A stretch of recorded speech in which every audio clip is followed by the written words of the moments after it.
Bulletin की शुरुआत करेंगे। उपराष्ट्रपति चुनाव के लिए मतदान खत्म हो चुका है। एनडीए और इंडी गठबंधन के सांसदों ने मतदान किया। थोड़ी देर बाद नतीजे सामने आएंगे। सीपी राधाकृष्णन और बी सुदर्शन रेड्डी में मुकाबला है। एनडीए की ओर से सीपी राधाकृष्णन उम्मीदवार है। विपक्ष ने बी सुदर्शन रेड्डी को प्रत्याशी बनाया है। अब से कुछ ही देर बाद देश को नया उपराष्ट्रपति मिल जाएगा। मतदान की प्रक्रिया अब खत्म हो चुकी है। एनडीए और इंडी गठबंधन के सांसदों ने मतदान में भाग लिया। उपराष्ट्रपति चुनाव के लिए मतदान अब खत्म हो चुका है। उपराष्ट्रपति चुनाव के लिए मतदान खत्म हो चुका है। 6 बजे नतीजे सामने आएंगे। सीपी राधाकृष्णन और बी सुदर्शन रेड्डी के बीच में मुकाबला है। उपराष्ट्रपति चुनाव के लिए मतदान प्रक्रिया पूरी हो चुकी है। मतगणना होगी और फिर नतीजे सामने आएंगे। सांसदों ने अपने मत डाल दिए हैं। मतदान की प्रक्रिया संपन्न हो चुकी है। एनडीए की ओर से सीपी राधाकृष्णन उम्मीदवार हैं। एनडीए और इंडी गठबंधन के सांसदों ने मतदान किया। अब से कुछ ही देर बाद नतीजे सामने आएंगे। सीपी राधाकृष्णन और बी सुदर्शन रेड्डी के बीच में मुकाबला है। एनडीए की ओर से सीपी राधाकृष्णन उम्मीदवार हैं। विपक्ष ने बी सुदर्शन रेड्डी को प्रत्याशी बनाया है।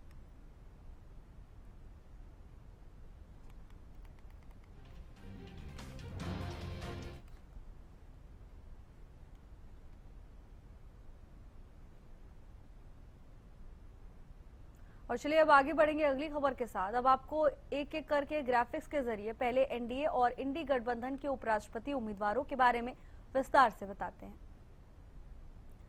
सीपी राधाकृष्णन वर्तमान में महाराष्ट्र के राज्यपाल हैं।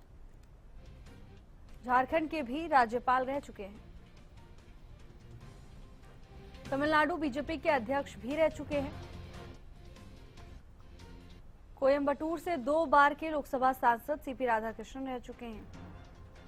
आरएसएस और जनसंघ के सदस्य रहे। ओबीसी समाज से ताल्लुक रखते हैं। तमिलनाडु के रहने वाले हैं सीपी राधाकृष्णन। बी सुदर्शन रेड्डी 1971 में आंध्र प्रदेश हाईकोर्ट में वकालत शुरू की। 1988 आंध्र प्रदेश के एडवोकेट जनरल नियुक्त हुए। 1995 में आंध्र प्रदेश हाईकोर्ट के न्यायाधीश बने। गुवाहाटी हाईकोर्ट के मुख्य न्यायाधीश 2005 में नियुक्त हुए। 2007 में सुप्रीम कोर्ट के न्यायाधीश नियुक्त हुए। सुप्रीम कोर्ट से 2011 में सेवानिवृत्त हुए। सीपी राधाकृष्णन वर्तमान में महाराष्ट्र के राज्यपाल हैं।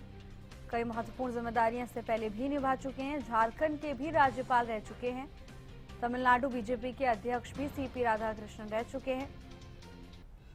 कोयंबटूर से 2 बार के लोकसभा सांसद भी रह चुके हैं।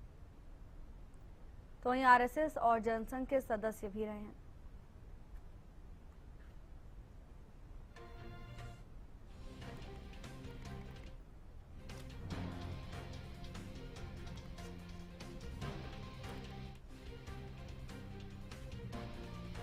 आंध्र प्रदेश हाईकोर्ट में वकालत शुरू की। 1988 में बी सुदर्शन रेड्डी आंध्र प्रदेश के एडवोकेट जनरल नियुक्त हुए।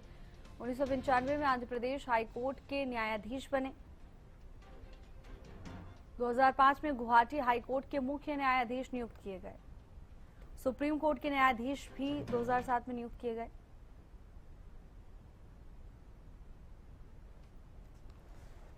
और इसी खबर पर ज्यादा जानकारी के साथ हमारी संवाददाता अपराजिता श्री जुड़ चुकी हैं। अपराजिता, मतदान की प्रक्रिया अब खत्म हो चुकी है। अब से कुछ ही देर बाद देश को नया उपराष्ट्रपति भी मिल जाएगा। हाँ बिल्कुल, देखिए वोटिंग की जो प्रक्रिया है वो सुबह 10 बजे से लेकर 5 बजे तक चली है। तमाम जितने भी सांसद हैं, सभी दलों के जिन जिन ने वोट देना था उन सभी ने वोट दिया। जिसके बाद अब बारी आती है वोटों के काउंटिंग की। 6 बजे से ये प्रक्रिया भी शुरू हो जाएगी। जिसके बाद सूत्रों की माने तो 8 बजे तक जिस प्रकार से जो रिजल्ट है वो भी करीब 7:30-8 बजे तक रिजल्ट भी सामने आती हुई नजर आएगी। उसके बाद जो सर्टिफिकेट दिया जाता है जीतने का वो भी 8 बजे तक वो प्रक्रिया भी हो जाएगी। जिस जिसके बाद जीत का जश्न मनाया जाएगा। अब देखने वाली बात होगी कि कौन से खेमे में जीत का जश्न मनाया जाता है, क्योंकि एक और एनडीए तो पूरी तरीके से तैयारियों में जुटी हुई है। प्रहलाद जोशी केंद्रीय मंत्री के आवास पर डिनर का आयोजन किया गया है तमाम एनडीए के सांसदों के लिए। वहीं इंडिया ब्लॉक भी पूरी तरीके से आश्वस्त है, हालांकि आंकड़े उनके पास नहीं है, मगर पूरी तरह से आश्वस्त है कि जीत इंडिया ब्लॉक के उम्मीदवार यानी बी सुदर्शन रेड्डी की ही होगी। वहीं सीपी राधाकृष्णन की बात की जाए तो एनडीए पूरी तरीके से लगातार उनके द्वारा कहा जा रहा है कि भ्रमित रहती है विपक्ष, आंकड़े हमारे तरफ है, मगर फिर भी भ्रम में जी रही है विपक्ष की उनके उम्मीदवार की जीत होगी।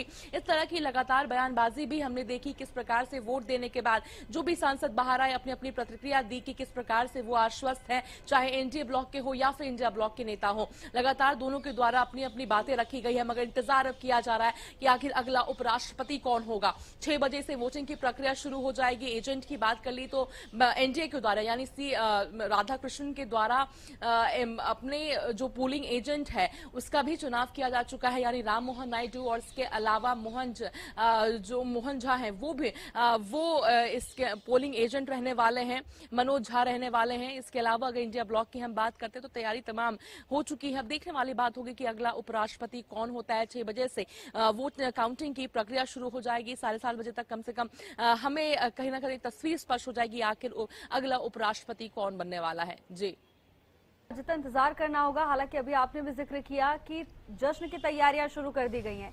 अब ऐसे में एनडीए की ओर से बार बार यही पूछा जा रहा है कि जब आंकड़े एनडीए की तरफ हैं स्पष्ट रूप से, तो विपक्ष को ऐसा आश्वासन आखिर क्यों है कि जीत उनके खेमे में आने वाली है? बिल्कुल देखिए, अगर विपक्ष की हम बात करते हैं तो लगातार देखिए जिस प्रकार से अगर कुछ पार्टियों की हम बात करते हैं जैसे बीजेडी, बीआरएस और शिरोमणि अकाली दल, ये 3 वो पार्टी है जो एनडीए के हिस्से में नहीं आती, यानी एनडीए में गठबंधन में नहीं है, मगर एनडीए को सपोर्ट जरूर करती है। यानी कोई भी बिल जब पास होती है तो कहीं ना कहीं बाहरी समर्थन इन तीनों पार्टी से जरूर मिलती है। इसके अलावा अगर 2 और इंडिपेंडेंट एमएलएस की बात करते हैं पंजाब से, तो उनके द्वारा भी वोट नहीं किया गया है, तो कहीं ना कहीं आंकड़े खुद में कम हो जाते हैं। इसके अलावा टीडीपी की बात करते हैं। अब चूंकि इंडिया ब्लॉक के द्वारा जिस प्रकार से राजनीति यहां पर की गई है, यानी कहीं ना कहीं जो मैदान में उतारा गया है बी सुदर्शन रेड्डी को, आंध्र प्रदेश से उतारा गया है। अब आंध्र प्रदेश में टीडीपी एनडीए के साथ है, गठबंधन में है, समर्थन देती है सरकार को, बीजेपी की सरकार, उसके बल पर यहां पर सरकार बनी हुई है। अब अगर टीडीपी यहां पर एनडीए के नेता को अगर सपोर्ट करती है, एनडीए के उम्मीदवार को सपोर्ट करती है, तो कहीं ना कहीं अपने ही प्रदेश में आलोचना का सामना उन्हें करना पड़ेगा। यानी विपक्ष ये मुद्दा उठा सकती है कि अपने ही प्रदेश के व्यक्ति को सपोर्ट टीडीपी के द्वारा नहीं दिया गया है। अब अगर टीडीपी के द्वारा जिस प्रकार से अब देखने वाली बात हुई किसने वोट दिया है, क्योंकि सबसे बड़ी अहम बात यह हो जाती है कि जब वाइस प्रेसिडेंट की वोटिंग होती है तो व्हिप जारी नहीं होता है, यानी पार्टी के हिसाब से आपको वोट नहीं करना होता है। आपको जिसे वोट करना है आप उन्हें वोट कर सकते हैं, पार्टी आप पर डिसिप्लिनरी एक्शन नहीं ले सकती है। इसीलिए लगातार विपक्ष के द्वारा कहा जा रहा है कि अपने अंतरात्मा से अगर खंगाला जाएगा, कॉन्साइंस देखा जाएगा, तो एनडीए के जो सांसद है वो भी खुलेआम यानी बढ़ चढ़कर इंडिया ब्लॉक के जो कैंडिडेट हैं बी सुदर्शन रेड्डी को वोट करते हुए नजर आएंगे। इसी विश्वास के साथ लगातार विपक्ष के द्वारा कहा जा रहा है कि जीत उनके ब्लॉक के नेता की होने वाली है। जी अपराजिता, बिल्कुल। अगर चर्चा की जाए तो बहिष्कार करने वाले दलों और नेताओं से क्या असर पड़ेगा नतीजों पर? बिल्कुल देखिए, अगर कुल मिलाकर हम आंकड़ों की बात करते हैं जिस प्रकार से एनडीए के पास यानी अभी भी जो आंकड़े हैं वो काफी ज्यादा है, 445 हो जाते हैं। इसके अलावा अगर हम इंडिया ब्लॉक की बात करते हैं तो 320 के आसपास कहीं उनके पास आंकड़े हैं। अब अगर बीजेडी, बीआरएस और शिरोमणि अकाली दल भी उन्हें सपोर्ट करती होती तो कहीं ना कहीं आंकड़े खुद में 445 से करीब 460 के आसपास पहुंच जाते। इसके अलावा अगर कई और दल हैं जो अपने आप को डिस्टेंस कर रही है वोटिंग से, तो कहीं ना कहीं इसका असर पड़ता है, क्योंकि जो सुनिश्चित होता यानी एनडीए की तरफ से पूरी तरीके से आंकड़े उनके तरफ है, अगर और भी जो एनडीए को सपोर्ट करते हैं वो भी उनके तरफ होते तो एक तरफा मुकाबला ये हो जाता। मगर चूंकि अगर विपक्ष के यानी अगर किसी को वो वोट नहीं दे रहे तो वो वोट वेस्ट हो जाती है। तो संभव है कि कांग्रेस को अगर भी इधर से उधर थोड़ा भी वोटिंग होती है तो कहीं ना कहीं सीधा इसका असर कांग्रेस पर यानी इंडिया ब्लॉक के नेताओं को इसका फायदा मिलता हुआ नजर आ सकता है, यानी इंडिया ब्लॉक के उम्मीदवार को इसका फायदा मिलता हुआ नजर आ सकता है। जी बिल्कुल अपराजिता, और देख रहे हैं कि एनडीए और इंडी गठबंधन दोनों में ही आत्मविश्वास भरपूर है, लेकिन अब ये तो नतीजे ही बताएंगे कि देश का उपराष्ट्रपति किस खेमे से आता है। धन्यवाद आपका तमाम जानकारी के लिए।